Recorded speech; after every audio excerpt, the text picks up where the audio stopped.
AP పోలీసులకి మరోసారి చుక్కెదురైంది. High court మొట్టికాయలేసింది. ఆంధ్రప్రదేశ్లో కూటమి ప్రభుత్వం వచ్చిన తర్వాత పోలీసుల తీరు మీద హైకోర్టు అసహనం, ఆగ్రహం వ్యక్తం చేయడం కొత్త ఏమీ కాదు. గతంలో సవీందర్ రెడ్డి వంటి వాళ్ళ విషయంలో ఏకంగా ఏపీ పోలీసుల మీద నమ్మకమే లేదని సిబిఐ దర్యాప్తుకి ఆదేశించిన అనుభవం ఏపీ హైకోర్టులో ఉంది. అంతకుముందు వర్రా రవీందర్ రెడ్డి విషయంలోనూ ఇతర అనేక మంది వ్యవహారాల్లోనూ పోలీసులు పూర్తిగా అధికార పక్ష కార్యకర్తల్లా వ్యవహరిస్తున్నారు అనేటువంటి తీరులో ఏపీ హైకోర్టు వ్యాఖ్యానం చేసింది, తీవ్రంగా తప్పుబట్టింది, అనేక రకాలుగా విమర్శలు కూడా చేసింది.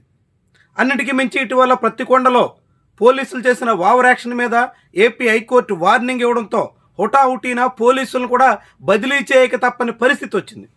వీటన్నిటిని మించి తాజాగా వైఎస్ఆర్సీపీ కార్యకర్తల్ని నిందితులు అనే పేరుతో నడి రోడ్డు మీద పరేడ్ నిర్వహించడం చాలా పెద్ద వివాదంగా మారింది. ఈ అంశం మీద పరసా సురేష్ కుమార్ అనే వ్యక్తి ఏపీ హైకోర్టులో పిల్ దాఖలు చేశారు. ఆ పిటిషన్ మీద పిటిషనర్ తరపున జడా శ్రవణ్ కుమార్ వాదిస్తే, రాష్ట్ర ప్రభుత్వం తరపున అడ్వకేట్ జనరల్ దమ్మాలపాటి శ్రీనివాసరావు వాదించారు. ఈ సందర్భంగా AP high court chief justice Dheeraj Kumar Thakur ఘాటైన వ్యాఖ్యలు చేశారు. పోలీసుల తీరుని తీవ్రంగా తప్పుపట్టారు. సమర్థించుకునే ప్రయత్నం ఏజీ చేసినప్పటికీ సీజే మాత్రం సీరియస్గా స్పందించారు. కేవలం కోవూరులో మాత్రమే వెహికల్ అందుబాటులో లేకపోవడం వల్ల అట్లా నడిపించాల్సి వచ్చింది అన్నట్టుగా ఏజీ సర్ది చెప్పడానికి ట్రై చేశారు. కానీ జడా శ్రవణ్ కుమార్ మాత్రం రాష్ట్ర వ్యాప్తంగా అనేక చోట్ల అదే జరిగిందన్నట్టుగా ఆధారాలు కూడా చూపించడంతో కంగు తినక తప్పని పరిస్థితి ఏజీకి వచ్చింది. హైకోర్టుని తప్పుదారి పట్టించే ప్రయత్నం ఏజీ చేసినట్టుగా రూఢి అయింది. దీంతో హైకోర్టు చీఫ్ జస్టిస్ సీరియస్ అయ్యారు. పోలీసుల తీరుని తీవ్రంగా తప్పుబట్టారు. నిందితులనే పేరుతో హక్కులకు భంగం వాటిల్లేలా వ్యవహరించడం ఏమాత్రం సరికాదంటూ వార్నింగ్ ఇచ్చారు.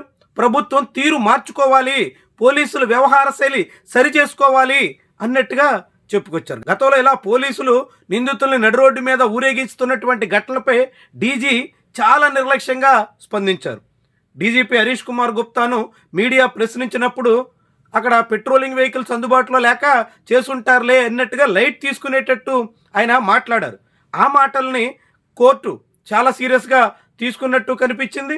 తాజాగా పిటిషన్ మీద చర్చల సందర్భంలో ఘాటుగా స్పందించింది. చాలా తీవ్రమైనటువంటి హెచ్చరికలు కూడా జారీ చేసింది. ఇలాంటి పరిస్థితి పునరావృతం అయితే సహించబోము అనేటువంటి రీతిలో బెంచ్ నుంచి వచ్చినటువంటి హెచ్చరికలతో పోలీసుల తీరు మార్చుకోక తప్పని పరిస్థితి వస్తుంది. అదే సమయంలో పోలీసులకి మరోసారి హైకోర్టులో తల వంచుకోవాల్సిన దుస్థితి దాపురించినట్టుగా చెప్పాల్సి ఉంటుంది. ప్రభుత్వ ఆదేశాల మేరకు విపక్ష కార్యకర్తల్ని అన్ని రకాలుగా వేధించే చర్యల్లో భాగంగా నడి రోడ్డు మీద ఊరేగించడం ద్వారా పోలీసులు హద్దులు మీరుతున్నట్టు చాలా విమర్శలు వచ్చాయి. దాన్ని సమర్థించుకోవడానికి డీజీపీ చేసిన కామెంట్స్ మీద అనేక మంది ఘాటుగా స్పందించారు. అయినప్పటికీ పోలీసులు తమ సహజ శైలిలోనే సాగే ప్రయత్నం చేశారు. అలాంటి ఘటనలను పునరావృతం చేశారు. చివరికి ఇప్పుడు ఏపీ హైకోర్టులో మొట్టికాయలు తినాల్సిన పరిస్థితిని కొని తెచ్చుకున్నారు. మరి ఇప్పటికైనా పోలీసుల తీరు మారుతుందా? తమ ధోరణి సరికాదని గుర్తిస్తారా?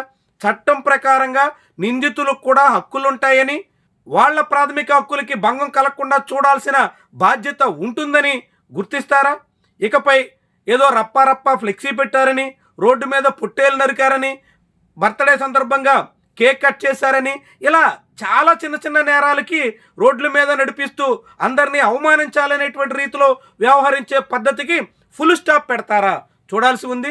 ఇప్పటికే పలుమార్లు పోలీసులు చీవాట్లు తింటున్న తమ ధోరణి మార్చుకోలేనట్టుగా ఇలాంటి తాజా ఘటనలు చాటి చెబుతున్నాయి. మరి ఇప్పటికైనా పరిస్థితి మారకపోతే పోలీసుల పనితీరు మీద, పోలీసుల ధోరణి మీద న్యాయస్థానాలు ఘాటుగా స్పందించే పరిస్థితి పునరావృతమయ్యే ప్రమాదం ఉంటుంది. ప్రజల్లో పోలీసు యంత్రాంగం తీరు మీద మరిన్ని అపోహలు పెరగడానికి, ఉన్న ప్రతిష్ట కోల్పోవడానికి కారణంగా మారేందుకు దోహదపడుతుంది.